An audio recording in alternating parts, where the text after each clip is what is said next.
할렐루야! 오늘도 예배로 하루를 시작하시는 모든 성도님들을 주님의 이름으로 환영하고 축복합니다. 이 시간에 먼저 우리가 찬송가로 주님 앞에 나가겠습니다. 찬송가는 407장 구주와 함께 나 죽었으니 함께 찬송하시며 나가겠습니다.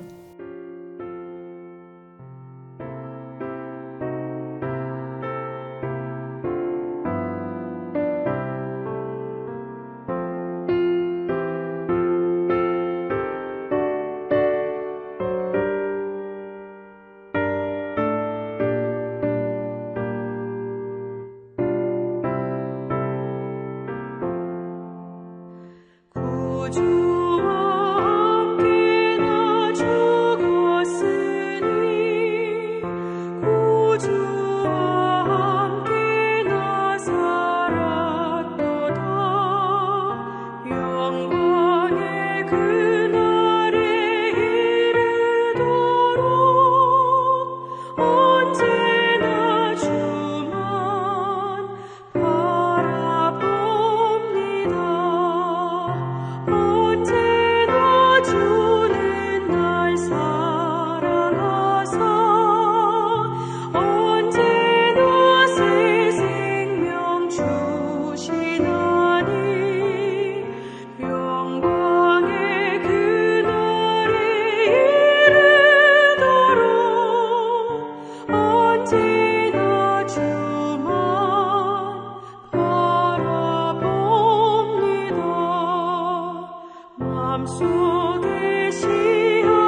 기도하시겠습니다. 여호와 하나님 아버지 감사합니다. 이 시간에도 하나님 아버지께서 새벽 미명에 우리를 이렇게 깨워주시고 우리가 예배로 하루를 시작하게 해주신 것 너무나도 큰 감사를 드립니다. 하나님께 찬양 올려드리고 주님의 진리의 말씀을 우리의 신비에 새길 수 있는 것이 하나님께서 우리에게 주신 가장 큰 특권이요 또 축복임을 믿습니다.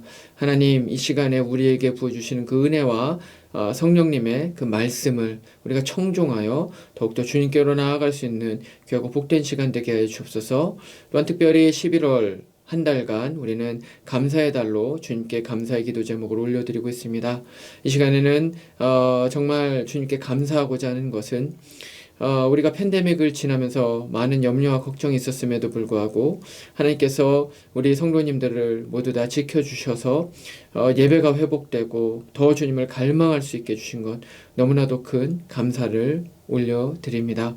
하나님 하지만 여전히 팬데믹 때 침체되었던 그 신앙을 회복하지 못하고 계신 분들도 계십니다. 하나님께서 이 시간 그분들에게 찾아가 주셔서 말씀하여 주시고 이분들이 속히 다시 주님께로 나올 수 있도록 주님이여 함께하여 주시옵소서. 오늘 주실 모든 말씀을 온전히 주님께 의탁하오며 거룩하신 우리 주 예수님 이름으로 기도합니다. 아멘. 이 시간에는 우리에게 주시는 하나님의 말씀 찾아보겠습니다. 말씀은 창세기 44장 1절부터 13절까지의 말씀입니다. 제가 봉독해 올리겠습니다.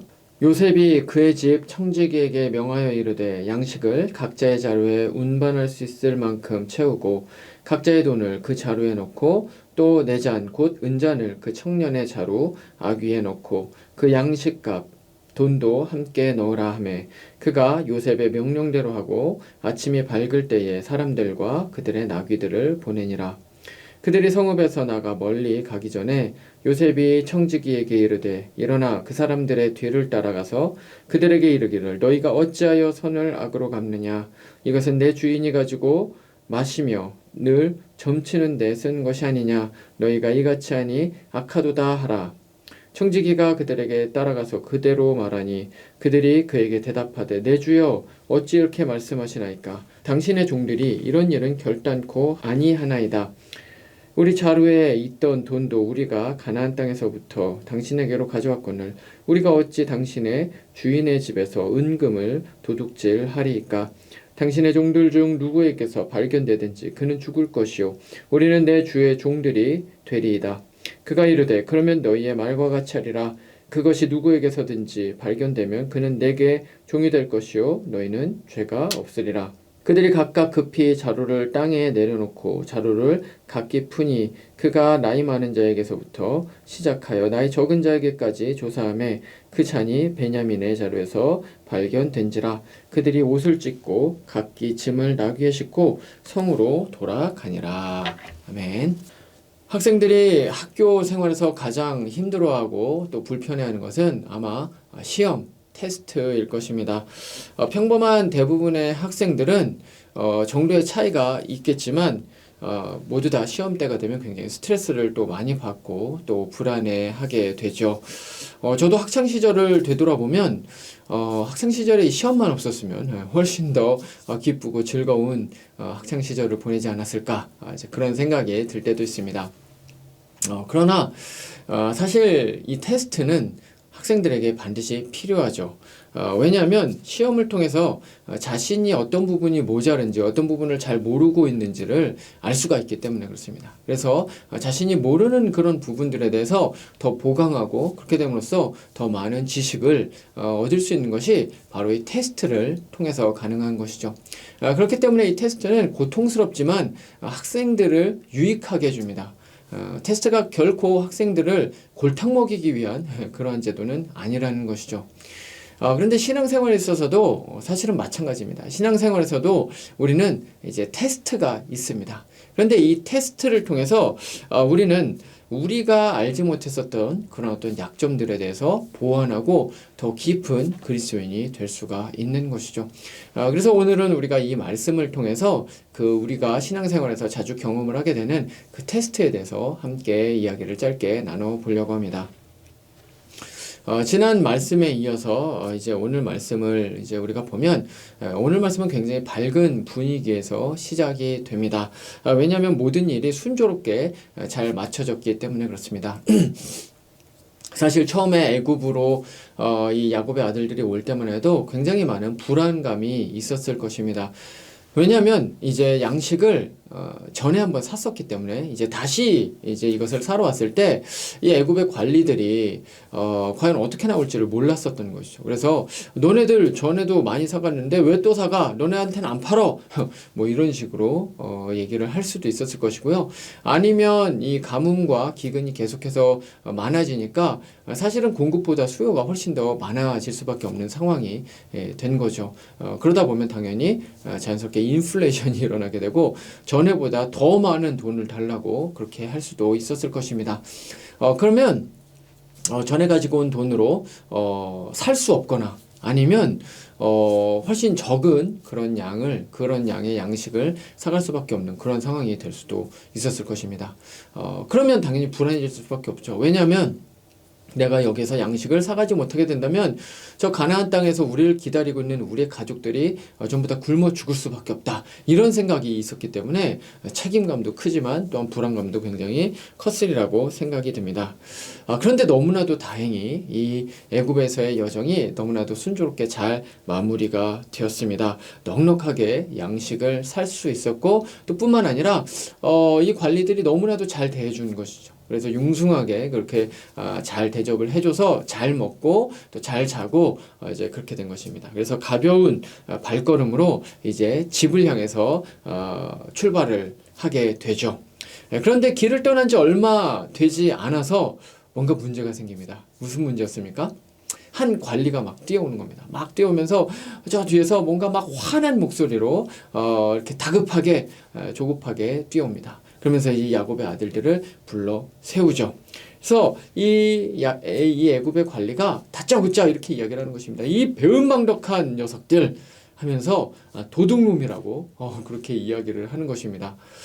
도대체 이게 무슨 말인가 했더니 요셉의 은잔을 이 야곱의 아들들이 훔쳐갔다라고 이제 그렇게 이야기를 하는 것이죠.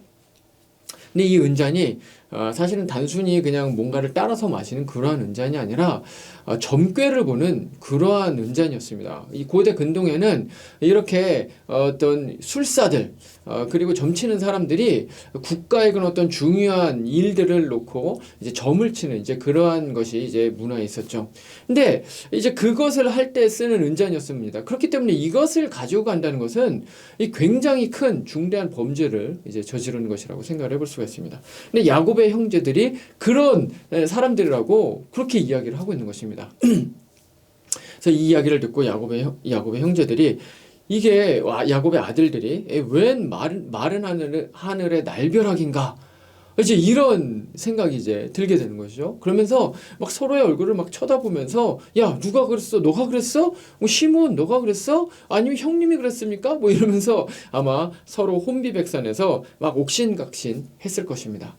근데 이렇게 한참의 시간 동안 뭐 너가 그랬냐 나는 안 그랬다 뭐 이제 뭐 이런 식으로 얘기를 아마 했겠죠. 근데 그렇게 하고 나서 아무도 정말로 도둑질을 하지 않은 것 같은 그러한 확신이 서게 되는 것입니다. 그래서 이 야곱의 아들들이 그 애굽의 관리에게 이런 이야기를 하죠.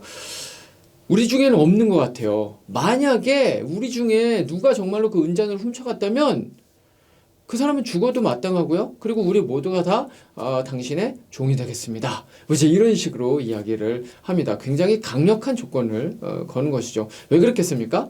확신을 하고 있었던 것입니다. 우리는 절대로 그런 사람이 아니에요. 우리는 결백합니다. 이것을 주장하기 위해서 그랬던 것이죠.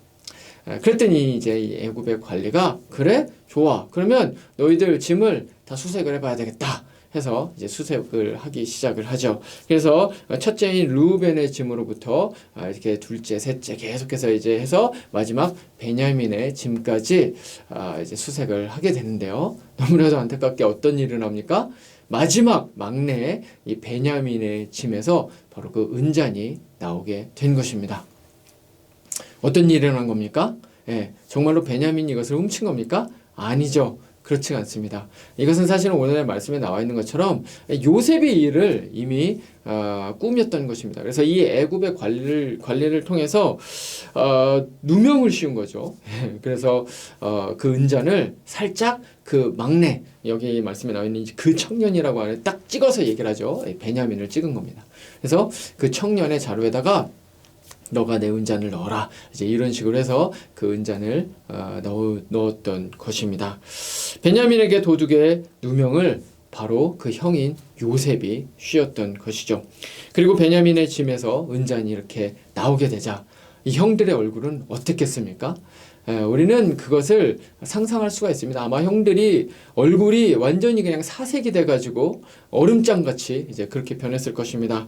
정신이 아찔하고요. 또 마음이 내려앉고요. 엄청난 공포와 두려움이 밀려왔을 것입니다. 왜냐하면 자신들이 한 말이 있기 때문에 그렇습니다. 그 사람은 죽을 것이고 우리는 모두 다 종이 될 것입니다. 뭐 이제 이런 이야기를 했기 때문에 그러면 이제 어떻게 되는 겁니까? 자신들이 종이 되는 것뿐만 아니라 자신들이 이제 종이 되면 가나안에 있는 늙은 아버지 야곱과 자신의 모든 자녀들이 모두 다 이제 굶어 죽게 생긴 것입니다. 이제 큰일 났다 하면서 완전히 그냥 이제 어떻게 할 도리를 찾지 못하고 공포감에 휩싸였을 것입니다. 근데 그러면 우리는 여기서 질문해 볼 수 있는 것이 이겁니다. 요셉이 도대체 왜 이런 일을 했을까요? 요셉이 막 마음 가운데 막 분노가 일어나서 이제 이런 일을 했을까요? 형들을 막 골탕 먹이기 위해서 그랬을까요? 그리고 왜 하필이면 베냐민에게? 베냐민은 사실은 자신의 어머니 라헬이 낳은 자신의 유일한 동생 아니겠습니까? 이 라헬이 낳은 자신의 유일한 그 피부치, 그리고 이 앞장에서도 나왔지만 이 동생 베냐민을 보고 너무나도 막 감정이 막 격렬해져서 막 울기까지 했었던 이 베냐민을 왜 이렇게 악한 도둑으로 몰아간 것일까요? 사실은 이것은 베냐민 때문이 아니었습니다. 사실은 형들 때문이었습니다. 물론 형들에게 복수를 하고자 하는 것은 결코 아니었습니다. 이미 말씀드렸던 것처럼. 이제 뒷부분에서 나오게 되지만 이 요셉은 사실 하나님의 계시를 이미 받았습니다. 자신이 왜 그와 같이 오랜 동안 이 애굽에서 혼자 외롭게 굉장히 고통스러운 나날을 보내야 했는지, 그것은 사실은 하나님의 원대한 계획, 구원에 대한 그런 어떤 원대한 계획이 있었기 때문에 먼저 요셉이 이제 여기 왔다는 그 계시를 이미 하나님으로부터 받아서 알고 있었습니다. 그렇기 때문에 형들에 대해서 뭔가 안갚음을 하겠다, 이제 이런 것은 결코 아니었었던 것이죠. 그러면 도대체 이유가 무엇이었을까요? 그 이유는 사실은 요셉이 꼭 확인해 보고 싶은 것이 한 가지가 있었습니다. 그것은 무엇이냐면 바로 이 형들이 20년 전 자신을 팔아 넘길 때, 이 애굽의 이 상인들에게 팔아 넘길 때 그때와 어떻게 바뀌었는지를 알아보고 싶었던 것이죠. 20여 년 전에 이 형들은 야곱이 요셉을 편애하고 또 요셉도 굉장히 어렸었기 때문에 그 당시에 굉장히 뭔가 철부지 같고 또 교만하게 또 눈치 없이 뭔가 그러한 모습들을 이제 보이는 이런 태도들 때문에 이 야곱의 아들들, 이 형들이 이 요셉을 굉장히 싫어했었죠. 그래서 요셉에 대한 시기와 질투와 분노가 막 마음 가운데 막 굉장히 응어리져 있었습니다. 그래서 아마 이 녀석만 없으면 우리가 좀 살만할 텐데, 훨씬 더 기쁘게 살 수 있을 텐데, 아마 이런 생각을 형들이 하고 있었을 것입니다. 그런데 마침 그 문제를 해결할 수 있는 바로 그러한 절호의 기회가 찾아옵니다. 그래서 악을 범함으로써 자신들의 그러한 어떤 분노의 문제를 해결할 수 있는 그러한 상황이 되었었던 것이죠. 그래서 이 어린 동생을 어떻게 합니까? 처음에는 죽이려고 하다가 이제 죽이지는 않고 결국에는 애굽의 노예로 팔아 넘기게 된 것입니다. 이 어린 동생에게 가장 폭력적이고 잔인하고 가혹한 죄악을 저질렀었던 것이죠. 마치 과거에 가인이 아벨에게 했었던 것과 같이 그 분노를 절제하지 못했었던 것입니다. 그리고 그것을 풀기 위해서 어린 동생을 죽였던 것과 같이 바로 그 똑같은 상황에 똑같은 해결책을 찾고 있었던 것이 바로 이 야곱의 아들들이었었던 것이죠.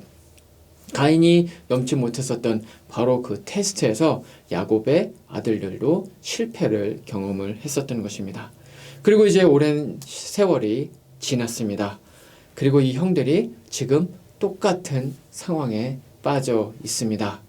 물론 그 당시와는 조금 다릅니다. 왜냐하면 그 당시에는 요셉 자체에 대해서 굉장히 싫어하는 그런 미워하는 감정이 있었지만 지금은 베냐민을 미워하는 그런 감정이 없습니다. 오히려 베냐민을 보호해야 된다라는 그런 생각이 있죠. 하지만 그럼에도 불구하고 이 베냐민의 짐에서 이 은잔이 나왔습니다. 그렇기 때문에 자신들 나아가서는 자신들의 그런 어떤 모든 식솔들, 야곱을 비롯해서 자신의 자녀들까지 살릴 수 있는 방법은 무엇입니까?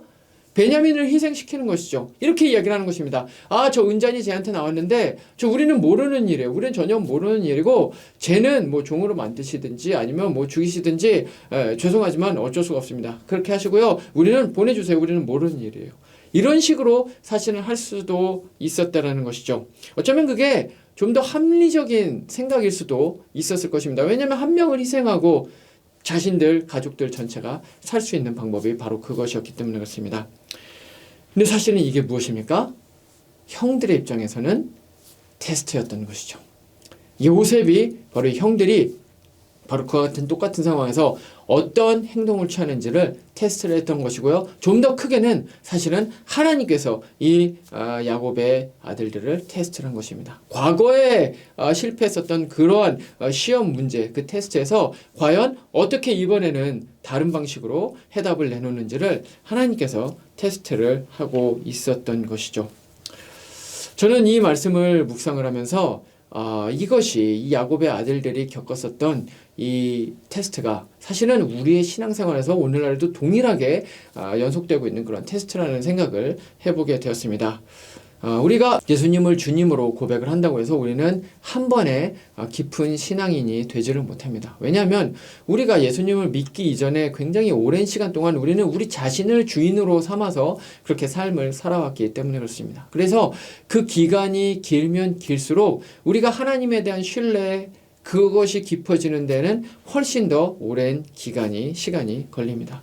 그리고 또 뿐만 아니라 그러한 기간들 가운데서 하나님께서는 우리의 신앙을 깊어지게 하기 위해서 마치 아브라함에게 이삭을 바치라고 그렇게 하셨던 그런 어떤 믿음의 테스트와 같은 그런 테스트를 우리에게도 동일하게 하신다라는 것이죠. 근데 문제는 무엇입니까? 테스트를 우리가 항상 잘 통과하지는 못한다는 것입니다. 마치 우리가 어떤 학교에서 시험 문제를 풀 때 어려운 문제들이 있지 않습니까? 그런 문제들은 틀리죠. 그리고 그런 문제들이 나중에 또 났을 때 또 틀릴 수도 있다는 것입니다. 마치 그것과 같이 우리 역시도 신앙의 그런 어떤 테스트 가운데서 항상 통과하지는 못합니다. 아니, 사실은 대부분의 경우에는 처음 맞아들이는 그런 테스트에서 첫 번에는 낙방을 하는 경우가 이제 훨씬 많죠. 근데 그런 우리가 실패하는 이제 오답을 내놓는 그러한 테스트는 하나님께서 다음번에 리테이크를 하게 하십니다. 재시험을 보게 하시는 것이죠. 마치 오늘 야곱의 아들들이 20년 만에 똑같은 시험을 똑같이 보는 것과 같이 우리도 역시 신앙생활 가운데서 그런 일들이 일어나게 된다는 것입니다. 정말로 그렇습니다. 우리는 신앙생활 가운데서 유독 극복하지 못하는 그러한 신앙의 테스트들, 우리의 그런 어떤 신앙의 약점들, 단점들이 있습니다. 신앙생활에서 잘 해결이 안 되는 이제 그러한 부분들인 것이죠. 이것이 어떤 사람들에게는 돈의 권세일 수 있습니다. 어떤 사람한테는 돈을 도저히 이기지 못합니다. 돈의 시험 앞에서는 항상 무너지는 경우가 있죠. 또 어떤 사람들에게는 그런 어떤 영적인 게으름과 나태함일 수가 있습니다. 그래서 더 나아갈 수 있는데 그런 어떤 신앙적인 게으름과 나태함으로 더 깊은 수준으로 나아가지 못하는 그런 사람들도 있고요. 또 어떤 사람들에게는 어린 시절에 경험을 했었던 그런 어떤 상처와 그런 어떤 분노 아니면 트라우마 이런 것들이 항상 장애가 되는 것입니다. 그래서 더 하나님을 신뢰하지 못하고 항상 거기서 딱 막혀버리게 되는 이제 그런 경우들도 있고요. 또 어떤 사람에게는 인간관계, 사람과의 관계를 함에 있어서 나 중심적인 것이 너무나도 많고 다른 사람을 위해서 희생을 하거나 이런 것이 잘 안 되는 그러한 사람들도 있을 것입니다. 근데 그러면 이런 것을 하나님께서는 반드시 신앙생활 가운데서 테스트를 해보십니다. 근데 거기에서 그 특별히 약한 부분에서 우리는 자주 넘어지고 실패하게 됩니다. 근데 그러면 어떻게 됩니까? 하나님께서는 그것을 리테이크를 하게 하신다는 것이죠. 극복할 때까지. 예전에 한 형제가 있었습니다. 근데 이 형제와 상담을 했었는데 이 형제는 어린 시절에 굉장히 가정에서 트라우마가 있었습니다. 트라우마가 있고 상처가 있었습니다. 그래서 자신에게 그 누군가 명령하듯이 이야기를 하고 아니면 좀 자기 주장이 강한 그런 사람이 있으면 도저히 못 봅니다. 분노가 막 차오르고요. 막 짜증이 나고요. 그래서 그런 사람들과는 도무지 함께하지를 못하는 이제 그런 청년이 있었습니다. 그래서 그런 사람이 자기 옆에 있으면 막 짜증이 나고 막 분노가 폭발하고 그래서 견디지를 못하고 이제 그런 일들이 자주 일어나게 돼서 저에게도 이제 와서 여러 차례 상담을 했었습니다. 근데 그 형제에게는 무엇이 약점입니까? 바로 자신의 상처와 트라우마, 바로 그것을 극복하고 그런 사람들과도 어떻게 그리스도인으로서 잘 살아갈 수 있을지에 대해서 고민하며 기도하는 것이 바로 이 청년에게 있어서는 아주 중요한 테스트였던 것이죠. 근데 이 친구가 그 문제를 자꾸 회피를 하는 것입니다. 그런 일이 일어나면 그것을 자꾸 이렇게 도망가고 회피하고 마주하지 않음으로써 이것을 어떻게 해결을 해보려고 하는 것이죠. 물론 그렇게 피하게 되면 그 당시에는 해결이 되는 것처럼 보입니다. 하지만 문제는 무엇입니까? 하나님께서 리테이크를 하시는 것이죠. 그런 사람이 또 나타나는 것입니다. 근데 그런 사람이 아니나 다를까 또 나타났던 것이죠. 또 나타나면 또 마음이 막 분노가 일어나고 분노에 휩싸이고 또 입으로 범죄를 저지르고 마음 가운데 미움이 이제 싹 트게 되고 이제 이런 일들이 일어나서 굉장히 힘들어하는 모습을 볼 수가 있었습니다. 그렇기 때문에 중요한 것은 무엇입니까? 피하는 것이 아니라 어떻게 해야지 이런 가운데 하나님께서 원하시는 내가 그러한 길로 나갈 수 있는가에 대해서 고민하며 기도하는 것이 사실은 이 형제가 해야 됐었던 일이라는 것이죠. 우리 역시도 마찬가지라는 것입니다. 우리에게 있는 그런 어떤 신앙의 그런 어떤 약점과 단점은 반드시 마주하게 됩니다. 마주해야 하는 그런 시점이 계속해서 오게 되는 거죠. 그런데 그럴 때마다 도망가려고 하고 피하려고 하는 것이 아니라 하나님께 우리는 물어야 되는 것입니다. 기도하면서 물어야 되는 하나님, 나는 할 수 없습니다. 하나님, 나는 이 문제를 해결할 수 없습니다. 그러니 하나님, 성령님 나의 마음 가운데 찾아주셔서 말씀하여 주시고 어떻게 해야 되는지 알게 하여 주옵소서. 바로 이렇게 해서 바로 그것을 극복해 나아가야 하는 것이죠. 근데 그렇게 되면 어떻게 되는 것입니까? 우리가 더 깊은 수준으로 우리의 신앙이 나아갈 수가 있고 하나님과의 신뢰관계가 훨씬 더 돈독해질 수가 있다는 것이죠. 말씀을 마치겠습니다. 오늘 말씀에서 요셉은 형들이 과거와 어떻게 달라졌는지를 테스트를 해봤습니다. 근데 사실은 이것은 요셉의 테스트가 아니라 하나님께서 야곱의 아들들을 테스트를 해보셨던 것이죠. 이것은 우리의 신앙생활에서도 역시 마찬가지입니다. 신앙생활에서 우리에게는 미성숙한 부분들이 여전히 많이 있습니다. 10년, 20년, 30년, 40년 아니 평생에 잘 극복이 되지 않는 그러한 약점들이 있습니다. 근데 이런 것들은 하나님의 테스트를 통과하게 될 때 강화되고 또 연단되고 극복이 될 수가 있습니다. 그렇기 때문에 우리가 하나님을 더욱 신뢰하지 못하게 만드는 그런 어떤 부분들이 있다면 우리는 그것이 개선될 수 있도록 하나님께 기도해야 합니다. 특별히 그런 부분들이 테스트를 경험을 하고 있을 때 우리는 그것을 영적으로 분별을 해야 되고요. 하나님께서 내가 지금 이것을 극복하기를 원한다 라는 것을 알아야 되고요. 그것을 피하거나 잘못된 그런 어떤 대답을 내놓음으로써 실패를 하는 것이 아니라 하나님께서 원하시는 그런 답으로 나갈 수 있도록 우리는 기도하면서 고민하면서 그렇게 신앙으로 극복을 해야 한다는 것이죠. 그리고 그렇게 극복을 하게 됐을 때 우리는 더 깊은 신앙의 부분에 도달을 할 수가 있게 되는 것입니다. 오늘 하루를 살아갈 때에도 특별히 이 기도의 시간에 그것을 한번 기도했으면 좋겠습니다. 주님, 저에게는 이런 부분이 너무나도 힘듭니다. 어렵습니다. 극복하지 못하겠습니다. 단점입니다. 약점입니다.